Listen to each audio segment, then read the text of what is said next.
One of the greatest areas of difficulty for many modern Christians in the church is the fact that very few of us have much background in the Old Testament, especially in the historical background of the Old Testament. As a result, people often misuse, in fact, I would say abuse, the text of the Old Testament, and we are rarely in a position to give a meaningful rebuttal. I would like to look in this video at just such a misuse of Isaiah chapter 29, interestingly enough, by two very different religious groups for very different purposes, and yet they use the same text and make many of the same errors in the abuse of the text. It's Isaiah chapter 29, and let's take a look at what it says. This is one of the woe oracles. It begins with woe. That term again appears in verse 15. This an oracle in regards to Jerusalem. Woe, O Ariel, Ariel, the city where David once camped. Add year to year, observe your feasts on schedule. I will bring distress to Ariel, and she will be a city of lamenting and mourning, and she will be like an Ariel to me. I will camp against you, encircling you, and I will set siege works against you, and I will raise up battle towers against you. Then you will be brought low. From the earth you will speak, and from the dust where you are prostrate your words will come. Your voice will also be like that of a spirit from the ground, and your speech will whisper from the dust. But the multitude of your enemies will become like fine dust, and the multitude of the ruthless ones like the chaff which blows away, and it will happen instantly, suddenly. From the Lord of hosts, that's Yahweh of hosts, you will be punished with thunder and earthquake and loud noise, with whirlwind and tempest and the flame of a consuming fire. And the multitude of all the nations who wage war against Ariel, even all who wage war against her in her stronghold, and who distress her, will be like a dream, a vision of the night. It will be as when a hungry man dreams, and behold, he is eating, but when he awakes, his hunger is not satisfied. Or as when a thirsty man dreams, and behold, he is drinking, but when he awakes, behold, he is faint, and his thirst is not quenched. Thus the multitude of all nations will be who wage war against Mount Zion. Be delayed and wait. Blind yourselves and be blind. They become drunk, but not with wine. They stagger, but not with strong drink. For Yahweh has poured over you a spirit of deep sleep. He has shut your eyes, the prophets, and he has covered your heads, the seers. The entire vision will be to you like the words of a sealed book, which when they give it to the one who is literate, saying, "Please read this," he will say, "I cannot, for it is sealed." Then the book will be given to the one who is illiterate, saying, "Please read this," and he will say, "I cannot read." Then the Lord said, "Because this people draw near with their words and honor me with their lip service, but they remove their hearts far from me, and their reverence for me consists of tradition learned by rote. Therefore, behold, I will once again deal marvelously with this people, wondrously marvelous, and the wisdom of their wise men will perish, and the discernment of their discerning men will be concealed." The first context in which I saw Isaiah 29 misused was that of Mormonism. Many years ago, when I first began to deal with the LDS people, I encountered in the writings of the LDS leadership, especially in the writings of the Apostle LeGrand Richards, the assertion that Isaiah chapter 29 is fulfilled in the ministry of Joseph Smith. Two sections of Isaiah 29 are referred to. The first in verses 4 through 5, especially verse 4, in the King James Version, it refers to one who has a familiar spirit. The New American Standard, which I was citing, says, "Then you will be brought low, from the earth you will speak, and from the dust where you are prostrate your words will come. Your voice will be like that of a spirit from the ground, and your speech will whisper from the dust." Now, interestingly enough, LeGrand Richards, a man who claims to be an apostle, in his book A Marvelous Work and a Wonder, pages 67 through 68, which at least back when I was first studying Mormonism in the very early 1980s, about 1982, was pretty much required reading for each of the missionaries before they went out. On pages 67 to 68 of A Marvelous Work and a Wonder, he says, "They would be brought down and would speak out of the ground. Their speech would be low out of the dust. Their voice would be as one that hath a familiar spirit out of the ground, and their speech would whisper out of the dust." Now obviously, here's his words, the only way a dead people could speak out of the ground or lo out of the dust would be by the written word. And this the people did through the Book of Mormon. Truly it has a familiar spirit, for it contains the words of the prophets of the God of Israel. Now, if you know anything about the Old Testament, you know that a familiar spirit is a demonic spirit. Those with a familiar spirit are to be stoned. And evidently this apostle was unaware of this basic fundamental truth. But also, the very same text we'll be looking at in just a moment, verse 11, the entire vision will be to you like the words of a sealed book, which when they give it to the one who is literate, saying, please read this, he will say, I cannot, for it is sealed. Then the book will be given to one who is illiterate, saying, please read this, and he will say, I cannot read. This likewise is used by the Mormons in reference to an incident in the life of Joseph Smith, where he allegedly copied from the golden plates called the Anthon manuscript or transcript, and he takes these symbols that he has written out to a learned man and asks if he can translate them, and the man says, I cannot translate them, and they attach this then to Isaiah chapter 29 as being a part of the prophecies of the coming forth of the Book of Mormon. Obviously, that's not exactly what the text is talking about, but let's look back at the text and let's consider what in fact it actually is saying. As we can see by looking at the text, this is a judgment oracle, a woe oracle, but it is not all judgment because it also includes the promise of the destruction of those nations that were at that time attacking Jerusalem as well. So just as we see in Isaiah chapter 10, where God brings the Assyrians as a means of punishing his people, then punishes the Assyrians, we have a similar situation here. The judgment that comes upon Jerusalem in being brought low in muttering is also in reference to the prophets. You will notice that the prophets are very often in the prophecies of Isaiah, Jeremiah, Ezekiel. They are the brunt of the judgment of God because they themselves were prophesying falsely. And Isaiah then begins to not reflect so much upon his own experience, but in looking at how his message has been received, which, as you recall, in Isaiah chapter 6, he was told that God would make the spirit of the people to be less receptive, their ears to be thick, their hearts to be hard. And Isaiah is indeed experiencing this as the people rebel against his message. And so you'll notice beginning in verse 9, be delayed and wait, blind yourselves and be blind. They become drunk, but not with wine. They stagger, but not with strong drink. For the Lord, Yahweh, has poured over you a spirit of deep sleep. He has shut your eyes, the prophets, and he has covered your heads, the seers. So note, prophets and seers are here being prophesied against, and they are not able to see. They are not able to understand. This is the context of the key verse we're going to look at in a moment in regards to not understanding, the book being sealed, etc., etc. But please notice, to demand that these have a particular application to someone after the time of Isaiah is to go beyond what the text itself says.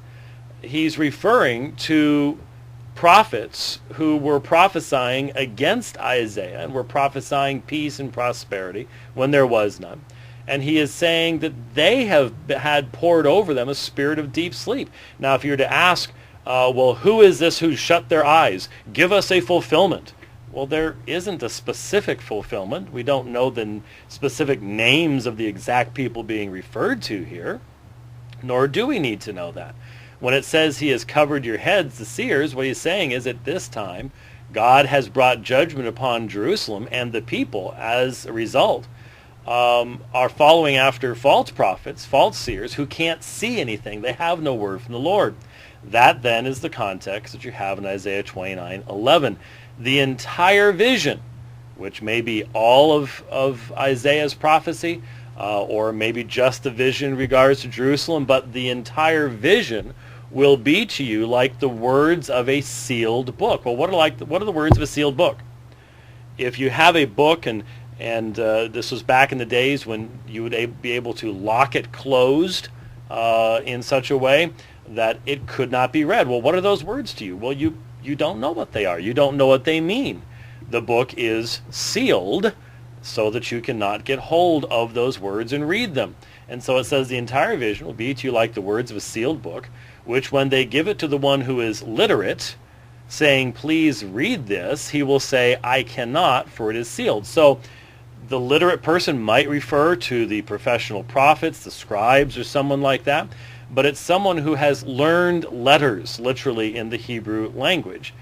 When you hand him the sealed book and say, please read this, if he can't unseal it, he says, well, I can't, for it is sealed. This sealing refers back to that spirit of sleep that has been placed upon the prophets and upon the seers, so that they can neither prophesy nor see.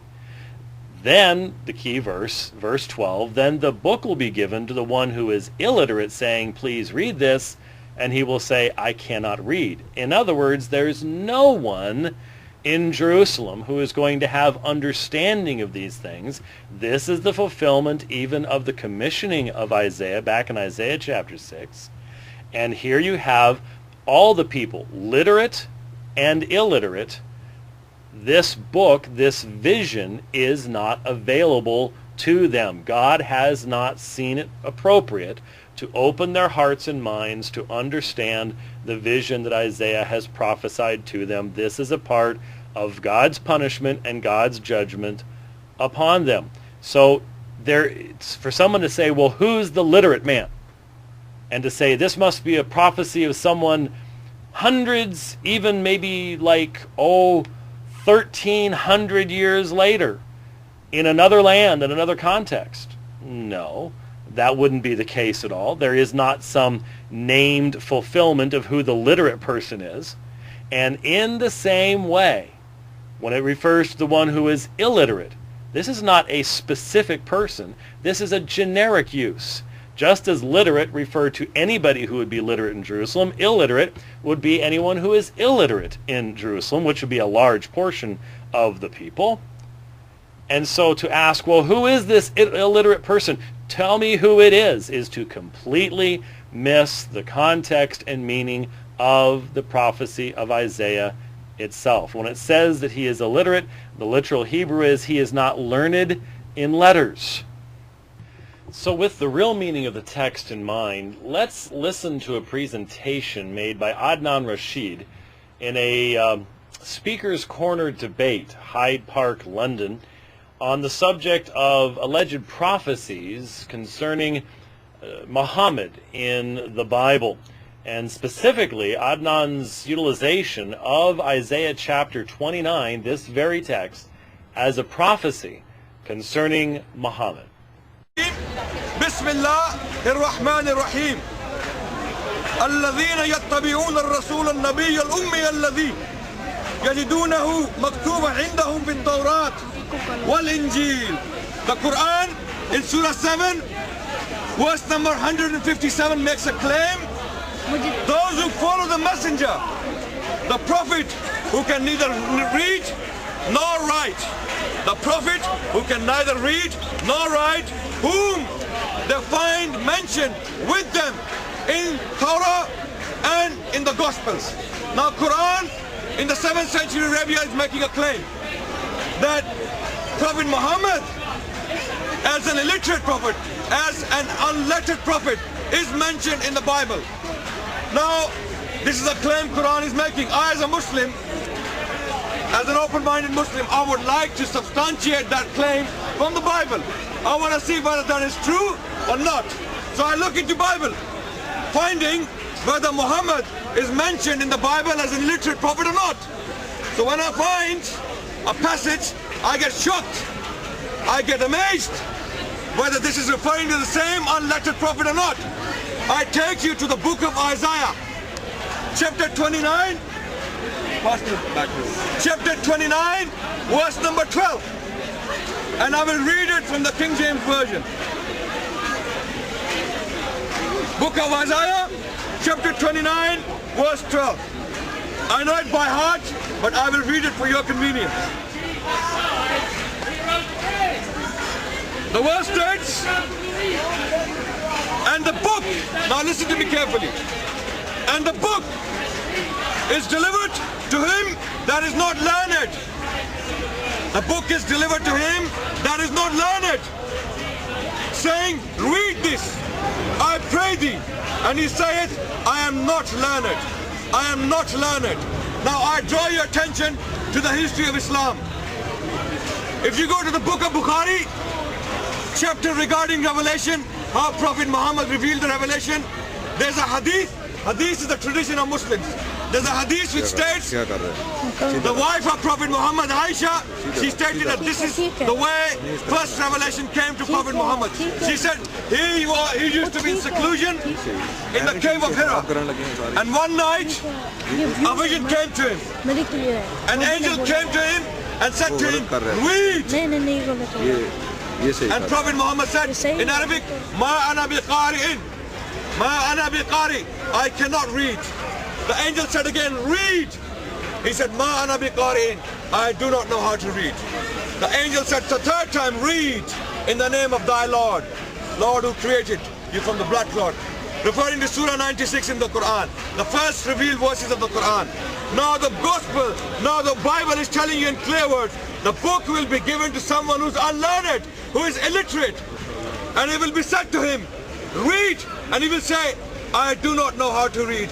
You cannot get more clear, more explicit, and more specific than this. This is the most clearest, one of the most clearest prophecies in the Bible regarding Muhammad, which states that when the book will be given to him, meaning when the angel will come to him and ask him to read, and he will say, I do not know how to read. And the word in Hebrew, this is book of Isaiah. If you check the Hebrew of this, the word in Hebrew is also Ikra. If you check the Hebrew, the oldest scroll ever to be found of Hebrew scriptures is the scroll of Isaiah in Jerusalem Museum. You can go and check that scroll. It was written about 6 centuries before Prophet Muhammad. You can go and check it. The word Ikra is there, and if you check the Islamic tradition, it will tell you the angel came to Prophet Muhammad and said to him, read, and he said, I do not know how to read. Ma ana biqari'in. I wonder if this is not Muhammad, then who is this? Well, as we saw by actually looking at the text in its context, it's referring to a generic group of people who could not read at the time of Isaiah in Jerusalem, just like the literate was a generic use of a description of all those people in Jerusalem who could read. There is no individual fulfillment, and it is absolutely amazing to try to connect this to Muhammad in a different language 1,300 years later in Mecca. You see, if the only connection is illiteracy, exactly how many illiterate people have lived upon the planet? First of all, there's nothing in it that would even cause us, once we've read it in its original context, understand it, even cause us to be looking at a later fulfillment. But even setting that aside, even if there was some reason to think there would be a later fulfillment, why in the world would we look to Mecca 1,300 years later for a fulfillment? There's nothing in the text that even comes close to making this kind of connection. And the reality is, having examined many of these alleged prophecies, well, all of them that I can find, books of these, not just the street level kind of argumentation of an Ahmed Didat, but published works trying to find prophecies of Muhammad, I am convinced beyond all question that there is nothing in the biblical text which, when examined in its original context and fairly, has anything to do whatsoever with Muhammad, who lived in Mecca in the 7th century. And so here's an excellent example of why we need to pay attention to the backgrounds of the Bible, need to pay attention to the original context, because the misuse of these texts is not just by Muslims, but also by Mormons and many other groups. Even though they're trying to prove completely different things, it is interesting to see how many times Muslim attempts and Mormon attempts parallel one another, because they're both trying to establish a prophet after Jesus who taught completely different things, but they're both trying to do it. It is interesting to note those parallels. Hopefully this has been useful to you. Thanks for watching.